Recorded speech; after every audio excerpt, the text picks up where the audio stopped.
A major health threat threatens the livelihood of businesses around the largest inland lake in the state. Good evening, I'm Michelle Kingsfield. And I'm Megan O'Rourke. The EPA put up signs warning people Grand Lake St. Mary's is toxic. Sonu Wasu shows us the problem in our top story at 5. We're out on Grand Lake St. Mary's. A beautiful day to be out on the water, but as you can see, we pretty much have this lake to ourselves. Residents here tell us it's a sad sight.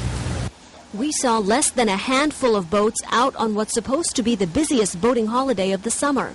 Even those out here are wary. We just don't touch the water. The state's largest inland lake is now the state's most polluted lake, according to the EPA. Let me show you the problem. Take a look. A thick coating of green algae on this water. It looks pretty bad, but I can tell you, standing here right next to it, it smells even worse. Closest I can come is like dead fish. Residents say the toxic waters are killing the fish and the economy. One local marina has shut down. The local beach is empty. 2 seagulls and 2 vultures. That was on the beach yesterday. And local businesses financially drowning as the algae bloom scares away customers. And in the last week, about a half a dozen members have pulled their boats out and they went to Lake Erie. And so How unusual is that? That's very unusual. No one ever leaves the club during the summer. EPA officials say these waters contain nerve toxins that can cause liver and nerve damage. How did it get so bad? Residents say it didn't happen overnight. We're being told that it's the farm runoff.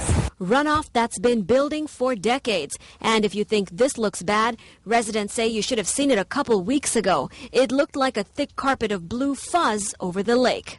The water was just bubbling up with all that algae. It just bubbled like it was like you were boiling a pot of water. What'd you think when you saw that? It was gross. Governor Ted Strickland's office is now seeking federal funds to clean up the mess. State officials have also been meeting with local farmers, asking them to cut down on the manure that makes its way into this lake. I don't like it. None of us like it. But hopefully there'll be a day we'll find a way of curing it. And just as this sign says, as long as you avoid direct contact with the water, it should be safe to be out here boating on it. But as you can see, a lot of people are still feeling pretty hesitant. Reporting from St. Mary's, Sonu Wasu, 2 News on your side. The holiday